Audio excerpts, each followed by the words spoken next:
Kebaikan sahabat itu semuanya baik, tapi tidak saling meruntuhkan. Kamu bisa ngikuti pendapat Abu Dzar tanpa mengesampingkan mazhabnya Sayyidina Utsman. Begitu juga kamu bisa saja ingin kaya kayak Sayyidina Utsman tanpa mengesampingkan pendapat Abu Dzar. Ya sudah biasa saja. Semua kebaikan dan kebaikan variasinya banyak. Ini kanjeng Nabi. Kanjeng Nabi itu luar biasa. Kalau ngendikan kebaikan itu minimal dalam satu majlis kata sahabat itu kadang sampai 60 kali. Al iman bid'un wasitu nabita. Al iman syu'bun seperti itu. Makanya banyak ulama ngarang syu'abul iman. Beberapa cabang-cabangnya itu Nabi dalam satu majlis kadang ngendikan sampai 60. Misalnya tadi Nabi cerita ada seseorang lewat kemudian ada duri disingkirkan dari jalan. Kemudian Allah mengampuni dia. Orang kayak kiai saiki, misalnya pro istighfar, promosi istighfar. Sampai umatnya menjak nangis perkara istighfar. Itu kurang baik. Allah kadang ngampuni kita itu tidak dengan jalan istighfar. Banyak cerita Nabi. Ada orang melihat anjing melet-melet. Terus dia tadi mengalami kehausan. Terus dia bilang ini anjing ini ngalami kayak yang saya alami. Kemudian dia turun ke sumur membeni asu itu. Orang itu dalam hadis istighfar apa enggak? Enggak kan? Dia dimaafkan Allah karena cintanya pada hewan. Iya enggak? Ada kita seperti itu.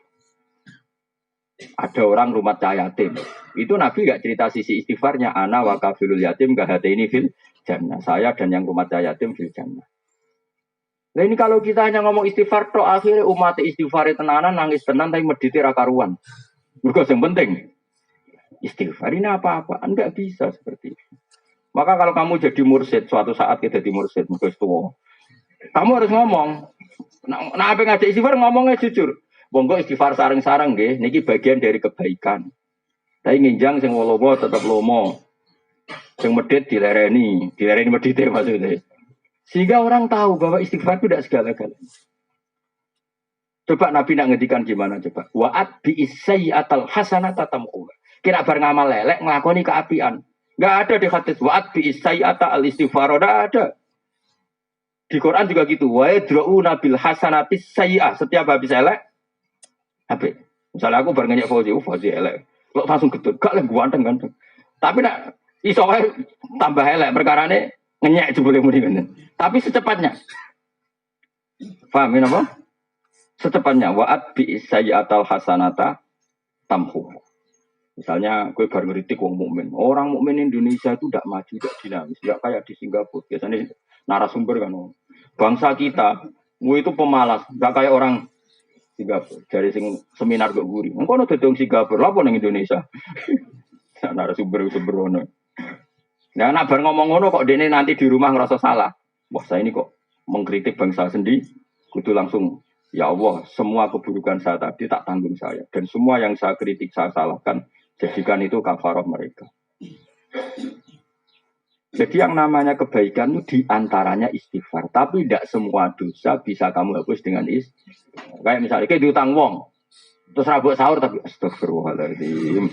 Astagfirullahaladzim. Dari pengiran apa hubungannya? Aku ramelok mbok utangi, mbok jalui sepuro.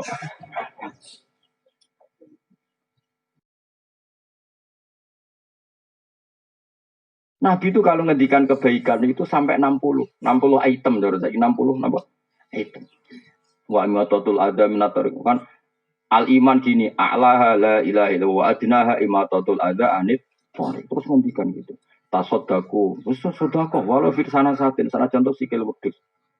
Wong Arab ora tau nyebelah pitik. Dadi senajan itu jek sikil wedhus. Dadi ra kena mbok kiasno, nak ngono pitik senajan to ceker yo ora. Sebab kai malah tersinggung dul ngawur. Kias iku yo sing nalar, wong Arab ku nak mayu ra nyembelih wedhus. Mulane sedekah senajan to sikil wedhus. Barang wong kiai Indonesia nak mayuran mau nyembelih pitik. Akhirnya sedekah tagane ceker. Ora ngono dul, Pak. Kiase ora ngono. Kiase ngene sikil wedhus iku ana nilaine. Lah cakar ora ana nilaine. Saya ulang lagi, Nabi itu kalau ngendikan kebaikan, kadang dalam satu majelis itu 60. Sehingga kebaikan benar-benar variasi. Kamu sudah ke walau firsana satin. Kalau kamu masak, dudoe sing akeh, ben iso ditero tonggo-tonggo. Terus ngendikan gitu. Kalau nggak bisa semua, Bitol koti wajib. Sementing wajah kamu ceria nak ketemu tong.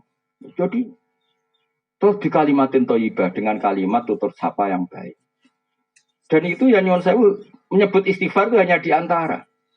Sekarang banyak kiai yang hanya gerakannya ngajak istighfar. Bagaimana bisa? Misalnya ke istighfar terus mbokmu ra duwe mbok barno.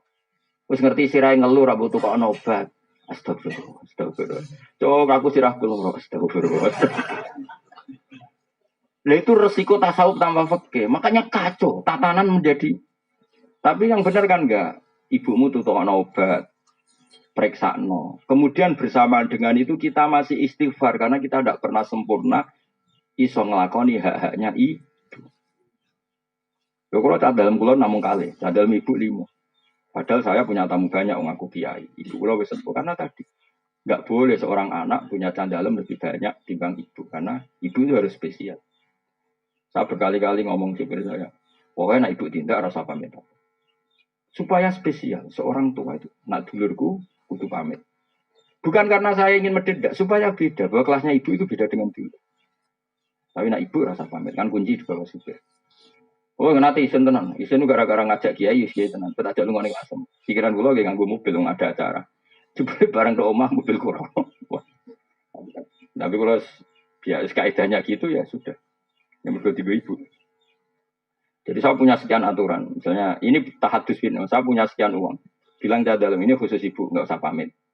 Ini ada sekian fasilitas uang kalau untuk ibu nggak usah pamit. Ini mobil kalau untuk ibu nggak usah pamit. Padahal ibu nggak ada ngomong tindak ning sawah, jadi ngomong sepuh, jadi kadang gelap sawah, nggak mobil. Ya dalamku tak bisa gitu. Misalnya dalamku kok ibu lagi seneng perkara ini, adalah yang diminta bantu dalamku. Padahal saya tugas di saya, tetap tak akan ngalahkan. Kalau ibu menghendaki kamu, meskipun kamu tugas di saya, menangkan ibu. Guling-gilingan kalau kita ini hormat. Itu fikih. Jadi kita mengimplementasikan al-jannatu tahta aqdamil ummahat. Surga itu di bawah telapak kaki ibu. Maknanya paling gampang adalah keinginan kita runtuhkan semuanya demi keinginan ibu. Setidaknya ada aplikasinya. Kalau bahasa komputer itu ada aplikasinya. Mau hadis itu tapi jebule. Ya mobil sendiri, juga ibu. Piye tuh? Pengajian. Ke pengajian itu boleh duit, nak ngurmati ibu itu malah karuan swarga anak-anak. Kecuali pengajian ikhlas, anak ikhlas orang ngamuk tiga ibu. Kue canom misalnya pengajian mobil tiga ibu ubah lah kena ujek nom. Isen aku kiai, isen mana nara toat. Anak-anak. Marah ini watak ini gue marah ini.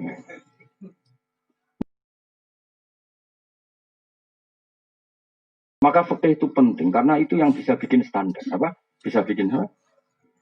Standar. Oke jelas aturan mainnya bahwa kita jauh di bawah ibu.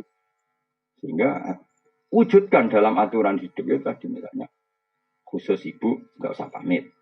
Kalau candalem diceluk ibumu menangkan mengalahkan diri saya. Sehingga Allah berso kalau orang ini luar biasa. Benar-benar al-jannatu tahta aqdamil. Aku berkali-kali nyeluk candalem. Misalnya ada tamu gitu. Butuh mbak-mbak untuk kopi juga. Buat nonton tidak ibu ya sudah selesai sudah. Jadi jelas aturannya. Jadi orang istighfar toh.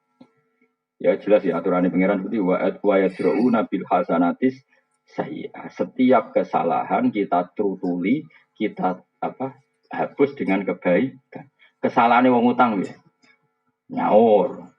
Apa istighfar? Kesalahannya wong kodok subuh, istighfar apa langsung kodok subuh? Mana ana kodok subuh ya kodok subuh bareng ra usah kodok. Astagfirullahaladzim. Ruwe potong ra iso ngaji ruwe potong. Dibantah wong e khusuk, angel. Maksudnya sawangane iku otoritasnya tinggi dia, ngene uraan kono apa? Nek rapati ngalim rasa khusuk, mari didel wong nemen-nemen. Akhirnya malah repot agama itu malah repot. Biasa wae, jadi nak pas salah itu wong ya rapati ngandel ngono. Jadi gue jaga ini, nak pas salah ben wong rapati ngandel. Mbak macam kula bener salah pakai aku anut ulama-ulama di sini. Pokoknya mantafak koha walam yatasawwaf iku tafassaqo. Siapa yang berfikih tidak bertasawuf itu berstatus fasik. Fasik itu masih mendingan. Tapi tasawuf saja tidak fikih tahzan maka menjadi kafir zindik. Karena pasti punya keputusan khilafal Quran wa sunnah. Dia sering punya keputusan yang jauh berbeda dari Quran dan sunnah. Karena ada ilmunya. Apa tidak ada? Tidak ada. Wong kula bolak-balik krungu, ana wong wis puluhan tahun ra salat, bareng tobat kepengen salat. Sowan wong model ngono-ngono iku wis penting istighfar sing akeh.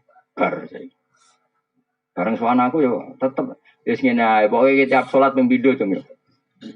Anggap bae sing sitok iku nggo ngodoki masa lalu. Nah, dereng 10 tahun Gus. Lah nek pengen cepet 10 tahun tiap salat kowe ping 10. Lah kok terus asido tobat mergo kesel ae mending ngono. Lho nek fikih kan aturan mainnya jelas karena dia ada sholat 10 tahun ya sudah. Setiap sholat kowe double. Anggap bae sing sitok sholat hari ini, sing sitok sholat masa lalu, paham ya? Lah nek kok 10 tahun ya tak kau naik 10 tahun ya berarti wis bar. Lah nek kowe pengen cepat bayar kredite ya tiap bar sholat. Jadi 10, jadi ngambil kredit mobil sing langsung 10 juta kan cepat selesai. Apa paket sing 1 juta tapi 4 tahun misalnya kan. Jadi kalau fikih jelas aturannya apa? Gus kula nu ora salat. Kula nate sowane wong fasik tapi tahu santri terus fasik. Kok salat 3 tahun. Super. Wah, nuwangi kula tobat, Gus. Wis salat nek ora salat pirang tahun? 7 tahun iki eling den. Ya ora takon istighfar ya tiap salat iku udah beli. Nah, tapi ya mau. Istighfar engko bahas engko. Yang penting wajib sih. Napa? Ya ono sing gitu. Lha ora kok istighfar. Malah iki kiai rapal donga salat temen. Lah kok iso?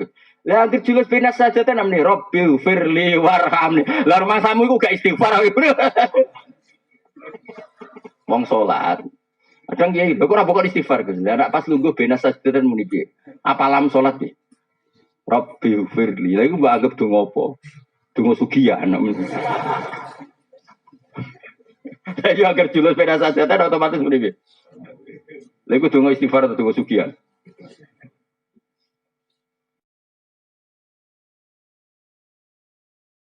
Mulane ngaji ya, fikih itu perkuat supaya aturan dalam Islam itu jelas. Dan nanti setelah itu baru ngomong tasawuf. Jadi misalnya zakat, ya sudah uang zakat itu sekian. Setelah 1 nisab wajib zakat dan kewajibannya tiap tahun. Ya sudah seperti itu. Diberikan siapa? Ke mustahik. Mustahik itu sebenarnya ada 8.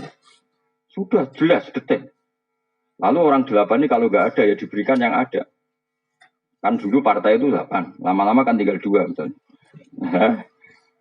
Ya kubu sana dan sini kan. Neng Indonesia kan paling karek mufukoro sampai masakin. Karena kalau amil di Indonesia rata-rata kan dikelola diurus negara. Apalagi yang basnas itu kan digaji negara. Tapi kalau di masjid-masjid ada amil, tapi kan sukarelawan. Kalau misalnya amil zakat, yang beri amil zakat untuk gak umum rantul. Rata-rata kancan nom-nom anak kiai ini anak kaji-kaji kan bisa gaya-gaya kan serabut untuk beras. Bukai malah tersinggung, kok apa beras? Lewat nek usuge bareng dadi amil zakat kita bukai beras. Manuk tapi bukai beras yang mana? Kalau lah ya setuju ya amil masjid dikai karena apa ya anak-anak muda itu kan bocah yang enggak banyak kepentingan, ben kulino ikhlas. Cara kula ben kulino ikhlas, ben ngono terus nah ana sing suka ngekeki kopi ta rokokan ben bunga-bunga wis pokoke sementing. Sok janom kok ijek enom kok wis mikir apa? Beras perkara ne rasa awake apa? Amil. Iku apa-apanan. Wong ora dididik ikhlas. Cara kula nu ra. Dadi sik amil zaman Nabi bayangane ra ngono do kontok. Kanjeng Nabi ku ngutus Sayyidina Ali ku ning Yaman. Nggo ngurus zakat. Kowe iso bayangno Madinah Yaman. Wis ngono cek numpak unta. Mulane dhisik ambil iku untuk jatah. Ku yo kangelan tenan apa? Tapi kowe terus muni. Terus kowe aja dadi kok cara Gus ambil saiki ra untuk goblok lawas ya ndak ngono. Ora ngono maksudnya iku yo kira-kira dhewe. Dadi dhisik gambarane ambil iku. Nabi ngutus Nabi ning Sayyidina Ali teng Yaman. Terus ngendikan cung jupuk zakate wong Yaman. Engko carane ngelola ngene tuk khodu min agniyaihim faturatu ala fuqaraihim yo zakat dijupuk sangka wong sugih dikene wong fakir. Jadi dengan jarak seperti itu, kangelan seperti itu ya pantesin untuk ambil. Pantesin itu. Gue aku gak yakin nak Sayyidina Ali untuk mergo Bani Hasyim. Tapi jelas itu ya sembah lah. Pokoke sementing wis bayangno ngono. Mamane ku umpama amil entuk bayangno sing ana kangelane napa? Lah setahun pisan mau ngumpul ning masjid terus diterone rondo-rondo. Iku enak nggo sepeda motor. Mbek kanca-kancane guyon cara aku ya ngopi, guyon-guyon terus. Sapa rondo sing kurang iki.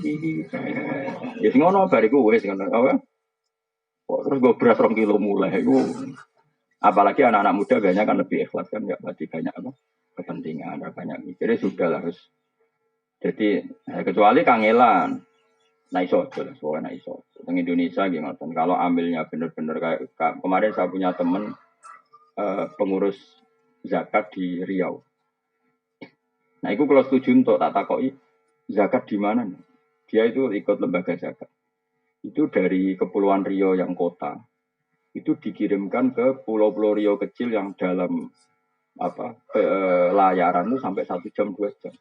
Ya kayak di Karimun Jawa itu kan misalnya ada pulau-pulau kecil yang tertinggal. Jadi zakat ditororono. Ya itu kalau seperti itu kangelan gitu ada nantang marah bahaya. Ya itu cara pulau ya untuk bagian. Mereka ya ono repot, ya ono apa? Dan dia memang nggak punya pekerjaan. Dia pekerjaannya hanya sebagai pegawai amil zakat. Jadi pokoknya dikira-kira sendiri, dikira-kira sendiri. Nah, syukur-syukur sekarang banyak orang yang suka kemudian mengabdikan diri jadi relawan zakat malah bagus kan dia tidak kepikiran dapat itu. Ya sudah, pokoknya sementing kalau seperti itu tuh nggak ada ukurannya istafsi kolbak, tanyakan hatimu, itu pantas nompo, pantas nompo tahu.